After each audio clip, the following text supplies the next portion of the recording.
Chers amis, Shalom Uvracha ou Beshem Hashem Naaseh Venatzliach en ce mardi matin, 15 du mois de juillet, 19 du mois de août, pour ce shiur qui nous est offert sur un thème, les prénoms.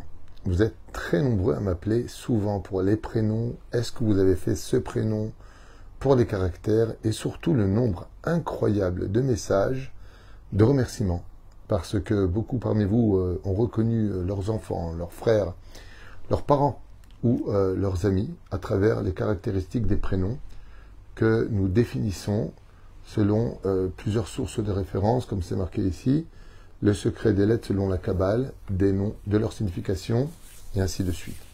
Choisir un nom, c'est très important, et des fois on a un petit peu envie de savoir les noms positifs, des noms négatifs, des noms conseillés et des prénoms non conseillés.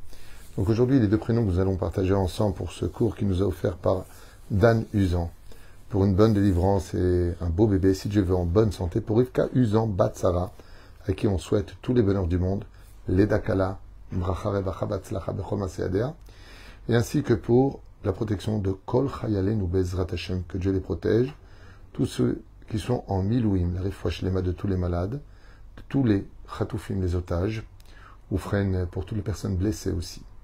Protection d'Israël et tout Am Israël, qui soit ici, en dehors de la terre d'Israël, une grosse parnassa, grande réussite pour Kol Am Israël. Que Dieu vous bénisse, merci Dan Usan et sa chère épouse, Rivka Usan, Bezrat Hashem, qu'on remercie. Alors quels sont les deux prénoms qu'ils nous ont demandés? Deux prénoms féminins, pas spécialement connus de tout le monde, le nom de Merav et de Shifra. Deux prénoms féminins tous deux, qui appartiennent à la Bible. Shifra, on va le voir, n'est autre que Shifra et Poua, si vous vous rappelez bien, Yocheved et Myriam, qui sont cités dans le livre de Shemot, Parashat de Shemot, et nous avons Merav, qu'on retrouve dans Shmuel, avec fille du roi Shaoul, femme extraordinaire, femme du roi David. Alors on commence avec Bezrat Hashem, les lettres, leur signification, pour voir le Izun, c'est-à-dire l'équilibre de ce qu'on appelle bonté, bonté mélangée avec rigueur, rigueur absolue, ou bonté absolue. On ouvre notre livre, Bezrat Hashem, et on rajoutera en même temps les connaissances qui nous animent, pour pouvoir vous donner le plus de renseignements sur ce premier nom donc qu'on va faire ensemble, le nom de Merav, Bezrat Hashem, qui s'écrit Mem, Yud, Resh, Bet. Donc 4 lettres avec la signification suivante à propos des lettres. La lettre Mem de Merav, c'est un mélange de bonté et de rigueur, ça veut dire qu'il y a les deux caractéristiques en elle. Le Yud, on parle de bonté simple. Ensuite, le Resh, on parle de rigueur absolue. Pour l'instant, c'est un parfait équilibre. Et Bet, c'est bonté absolue. Quand on voit les lettres qui correspondent dans l'écriture biblique du mot Merav, on voit tout à fait l'équilibre au niveau des lettres. Donc, parfait. Maintenant, au niveau du caractère.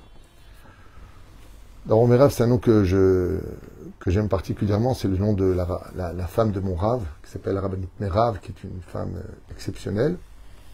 Merav, c'est un nom puissant. Il faut le savoir, c'est un nom rotzmatique, comme tu dis, Merov, qui veut dire une autorité, une personne qui a du charisme en général, mais un charisme, quand il est éduqué sur le chemin de la Torah et des mitzvot, qui peut emmener un homme à devenir un très très grand Talmid Chacham.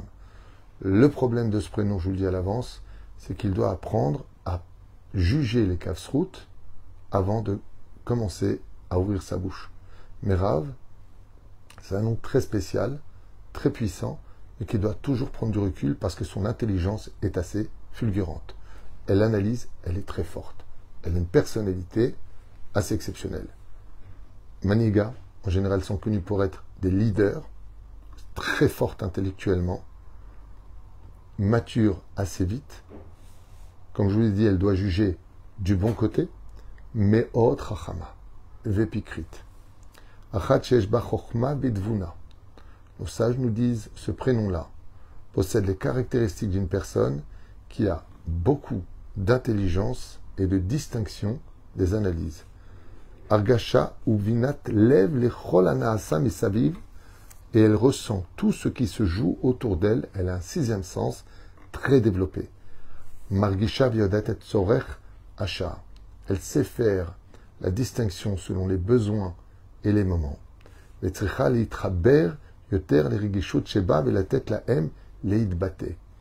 son problème, c'est qu'elle est beaucoup plus cérébrale que rikshit, c'est-à-dire sensibilité. Elle doit développer un peu plus ce côté rikshit de sa personne que ce côté intellectuel qui lui donne, d'une certaine façon, un peu trop de côté masculin, très cérébral, très pensif, très analytique, soit un peu plus sur le développement du regesh, de la sensation. Valier d'écart, tagia letzor atzlachot, car en développant cela, elle peut arriver à de grands résultats parfaitement équilibrés. Prenons un exemple, une fille qui s'appelle Merav va être très sur le côté cérébral de la rencontre. Bon, je vais cocher les cases. C'est bon, c'est bon, c'est bon, c'est bon, c'est bon. Ça a l'air bon. Il ne va pas me casser les pieds. Il va être au niveau de ce que j'attends. Je vais pouvoir lui donner ce qu'il a besoin. C'est très mathématique. Il y a le feeling, il y a d'autres éléments qui interviennent, comme l'amour, qui doivent s'exprimer, qui peuvent s'exprimer de façon beaucoup plus féminine dans ce prénom-là. Ok, Manien. Yesh bachom rav. Leur amour peut être très chaleureux. Quand ils aiment, ils aiment. Au Pe'amim Rabot noté leitpares v'lichos. Mais comme ils ont un côté très droit de leur façon à eux de voir les choses, dans leur logique à eux, ce sont des filles qui peuvent être menées à se mettre en colère et de mettre les points sur les i si elles n'ont pas travaillé l'humilité et la féminité qui est en elles. Donc elles peuvent se mettre en colère très rapidement. Et elles n'ont pas de problème de piquer, voire de remettre à leur place les personnes qu'elles estiment être dérangeantes pour leur famille, leur société ou tout simplement leur propre personne. Notez l'idvakeach, be'pa'amim ach af lagia les rives. Le mot merav, il y a le mot meriv qui veut dire celle qui se dispute. Malheureusement, si elle a une éducation, par exemple, jetée dans les réseaux sociaux ou Hashem Ishmor, sans Torah, Birat Shamaim, elle va se mêler, elle va porter son avis, elle a peur de rien et créer des problèmes. Si elle est dans la Torah, comme le cas de la rabbinite, la femme de mon Rav, c'est un pilier irremplaçable à la maison. Un pilier énorme. Tzricha lenatev et atzma beliot regua. Son premier rôle, c'est de travailler ses émotions, de les cadrer. Et non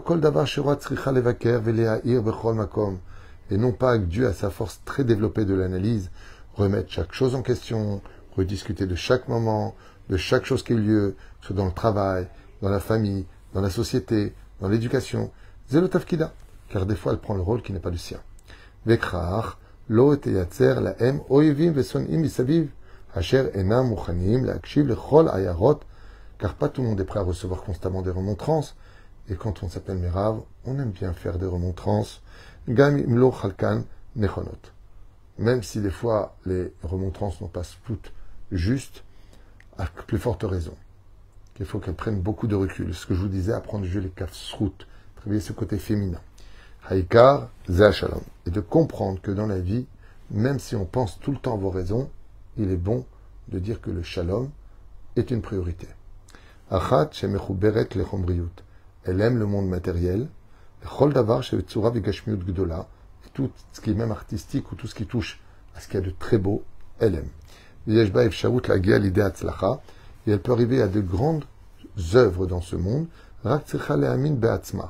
Et tout cela vient du fait qu'elle a un complexe d'infériorité en général. Et elle doit travailler sa confiance en elle à travers le calme et la sérénité.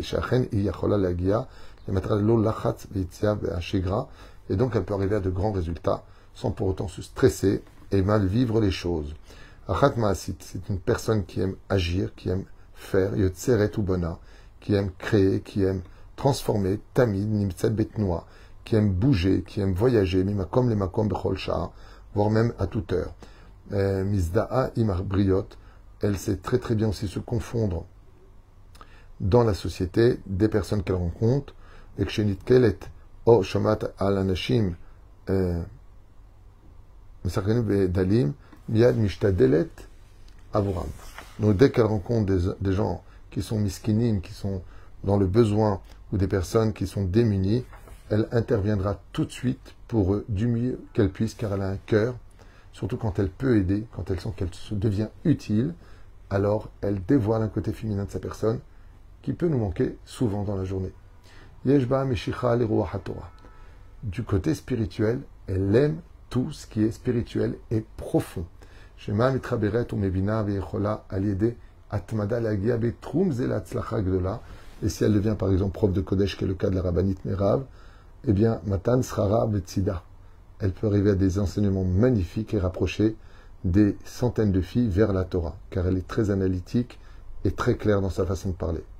Vekar, Gam, Meazenet et Agashmiut, le Ruchaniut, Sheba. Et étant donné qu'elle aime le monde matériel, si elle se met dans l'étude de la Torah, elle réinsère d'une certaine façon un équilibre parfait entre les deux mondes. Yeshba Mazal.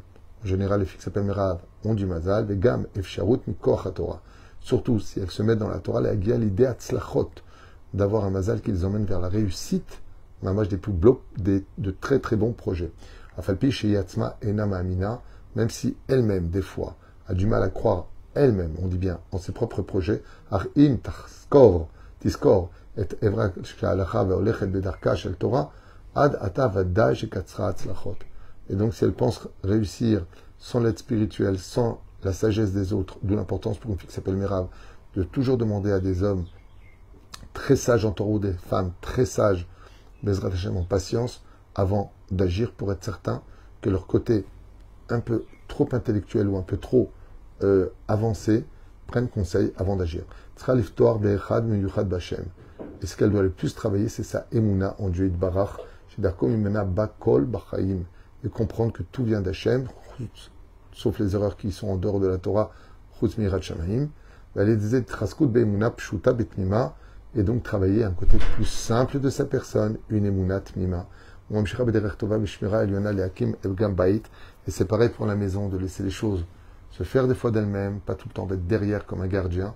Mais par contre, ce sera toujours une très bonne maman, très très vigilante sur l'éducation de ses enfants, à toujours avoir ce qu'il y a de mieux pour chacun d'entre eux, y compris le mari. Voilà ce qu'on a vu sur le nom de Merav, un nom très princier comme ça. Princesse d'Israël, elle a été la femme du roi David, comme vous le savez, fille du roi Shaoul. Donc on voit que d'un côté le mari est roi, le père est roi, donc elle a un côté un peu princesse au sein de la maison, ou peut-être de façon un peu maladroite, elle pourrait le revendiquer. Nous passons à un autre nom, très très très peu utilisé, mais qui nous est demandé pour ce cours, le nom de Shifra. Alors Shifra, normalement on aurait dû l'écrire Shin Yud Peresh He, mais on l'écrit sans le Yud. C'est comme ça que c'est écrit, mais c'est mieux d'avoir le Yud quelque part. Alors d'un côté, on est un petit peu embêté, parce que on doit recopier les noms tels qu'ils sont marqués. Par exemple, Noah, dans la Torah, c'est écrit Nun, Ain, He. Et c'est bien d'avoir le Vav. On peut écrire Noah, donc Nun, Vav, Ain, He. Mais dans la Torah, c'est écrit sans Vav. Alors pourquoi le mettre? Vous poserez la question à vos rabbanim, ils vous répondront comment l'écrire. En tout cas, Shifra, c'est 4 lettres. Shin, c'est rigueur absolue. P, c'est un mélange de rigueur et de bonté. Resh, c'est rigueur absolue. He, c'est bonté absolue. Donc ici aussi, on a un équilibre de lettres. Bezrat Hashem, très initiatif. Shifra est un nom très fort, un nom d'initiative. Et bien sûr, on le retrouve dans la Torah. C'est un nom qui a été donné par Pharaon à Yocheved et Myriam. Shifra vepoa, poa veshifra. Bezrat Hashem. Achat sheshba tikshoret me'ula. Ce sont des filles, une fille qui s'appelle Shifra, qui veut dire en hébreu quelque chose. Shifra veut dire servante. Donc c'est vrai qu'au niveau de traduction, comment elle s'appelle ta fille en français? Servante. Oui, c'est une servante du peuple d'Israël. C'est celle qui donne la vie aux autres. Bezrat Hashem Itbarach. Botiru. Voilà ce que nous livrent maintenant nos sages sur les caractéristiques de la fille qui porterait ce nom. C'est une personne dont la communication est on ne peut plus grandiose. Mais où l'avetova, que la paix a sauvé Vimota. Elle sait très bien parler avec tout le monde. Par exemple, elle pourrait tout à fait être thérapeute, psychologue de très haut niveau. Maxima, ce sont des filles qui sont en général Maxima, qui sont charmantes. Rabot hen, ahevrot sherotzot liot bekirvata, et nombreuses sont les filles qui aiment être en fréquentation avec ces personnes qui s'appellent Shifra. des filles très agréables à vivre. I manyenet meod, et elle a toujours des choses à raconter. Yeshba chokma, elle a de l'intelligence, vesechel rav, et un côté intellectuel très développé. Yodat leratek et asovevotota, besipurim, ou maser benyanim chaim benos im chashuvim. Et elle sait totalement attirer l'attention de toutes les personnes qui les écoutent. Dès qu'elle parle, on dit, ouais, ça va être intéressant. Ach et olama arekshi pnimi shomeret leatzma. Mais elle est introvertie. Elle ne va pas facilement s'exprimer sur ses sentiments, sur ses sensibilités. Yesh dvarim ishiim sheze nish'ar etzla besod vechayavet lir'ota leotzi elevate. Et malheureusement pour elle, comme elle n'aime pas se confier, elle n'aime pas exprimer aux autres ses déboires alors que ça l'a libérée de prendre des conseils, de se libérer elle-même de bien des soucis qu'elle a en elle, elle préfère les garder, ce qui peut provoquer un déséquilibre au sein de son comportement de temps en temps. Et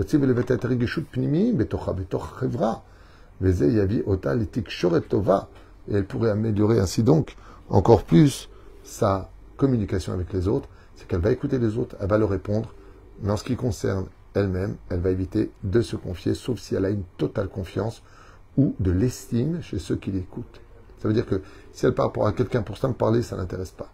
Si je te parle, c'est parce que je te fais confiance et que tes réponses sont certainement pas celles que moi j'ai déjà trouvées. Caractère un peu waouh. Be'emuna ve'sherut be'pachot ba'ayot. Alors on va en arrière. Donc si en réalité elle se confiait un peu plus, elle s'ouvrait un peu plus exactement, elle irait encore beaucoup mieux. Ptucha be'emuna ve'sherut be'pachot ba'ayot mitbodedot. Pareil au niveau de sa emuna. Bachim shalei dekar yoter kalim beli si bochim. Il faut qu'elle apprenne à comprendre que dans la vie, il n'y a pas que elle qui dirige, aussi Dieu au-dessus, et que malgré qu'elle soit empreinte de beaucoup d'initiatives, qu'elle gère les choses, qu'elle est très, on va dire, cérébrale dans ce domaine, elle doit aussi travailler son côté Emouna et devenir plus shutafa avec Hachem, c'est-à-dire associée avec Dieu, que de croire que c'est elle qui gère tout. Très bien. C'est un peu le cas de beaucoup de caractéristiques ceci étant. Alors, ce sont des filles qui ont besoin de, quand même d'un peu d'attention, de faire attention à elles. Elles ont besoin de cela. Vemila Chama. Ah, pardon. Donc, elles ont besoin des fois de soumetlev, c'est-à-dire d'attention, et des compliments leur font pas de mal pour réaviver leur visage. Kedelit moded beasia brucha. Et grâce à cela, elles obtiennent très vite un encouragement pour faire des choses un peu compliquées. Kshura lenose hamamon umishtadelet bechol makom leasig ma'amad nichbad beparnasa tova. Elles sont très en rapport avec l'argent et feront tout pour avoir des postes avec des grands salaires. Les tzivut kalkalit, car le maintien kalkali chez elles leur donne une assurance très particulière. Ou betucha, chez Einyan chashuv avura, car c'est quelque chose d'extrêmement important pour elles, une priorité d'avoir un équilibre financier pour vivre. Et tzricha gam la tête, les neshama, ruach gdosha, shel Torah ou mitzvot ou maasim tovim, et elle doit travailler surtout, elle aussi, son côté Torah, accomplissement des mitzvot et des bonnes actions. Elles ont un bon cœur en général, qui est des liot meuzenet velifso. Alors ce qui est un peu dérangeant dans le monde Shifra, si j'analyse de façon un peu générale mon ressenti, c'est que ça tourne quand même beaucoup autour d'elle. Elle est au centre des choses, c'est elle qui intéresse. Voilà, il y a quelque chose qui tourne beaucoup autour d'elle, même si elle donne beaucoup aussi de l'autre côté. C'est mon point de vue personnel, de ce que je comprends du texte. En tout cas, je trouve que c'est quand même un soleil sur lequel, autour d'elle, tournent les planètes. Pamim Shei Akshanit, on peut trouver en elle des côtés très têtus, Omedet Al-Shela, et rien ne la bougera de sa décision, Ve'enan Irchevet Misovet Ota, et même sans tenir compte de tous ceux qui l'entourent. Vaïdézé, Shtafil et Shikul Adaat, alors elle, son tikkun, c'est le Shikul Adaat, c'est de mesurer le pour et le contre, et d'apprendre que dans la vie, il faut savoir couper la poire en deux, et ne pas toujours rester sur ses positions. C'est les Bina. Donc une fois de plus, Bezrat Hashem, pour ce nom de Shifra, travailler beaucoup sa émouna, son humilité et sa féminité. Baruch Adonai L'Olam.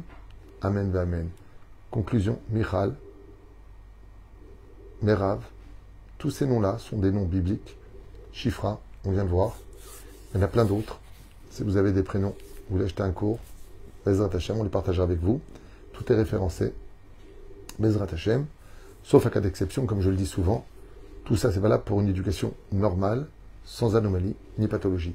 Dès qu'on sort de ce contexte, sociopathe, pervers narcissique, schizophrénie ou toute autre maladie, bien sûr que ça changera le caractère et le nom ne sera pas suffisant pour définir de qui on parle. En attendant, c'est ce que je voulais partager avec vous pour cette demande, en souhaitant Bezrat Hashem, Leda Kala, Atzlacha Vavacha pour, juste un instant, j'ai pas le nom de tête, Dan Usan et sa chère épouse Rivka Usan, Bat Sarah. Vous liez ces prénoms, on les a définis. Je ne peux pas inventer plus que ce qui est marqué. Donc, Leda Kala Ve'atzlacha, avec un bel enfant, bonne santé, beaucoup de Yirat Shamayim. La Torah est plus forte que le Mazal et les noms. Si l'exemple à la maison est un exemple de joie, de Yirat Shamayim, d'amour et de mitzvot, peu importe le prénom, il s'en sortira. Même s'il y a des prénoms, mais Vadaï, ne jamais donner un prénom de Racha ou de Réchaït à ses enfants. Kol Tov et Leitraot.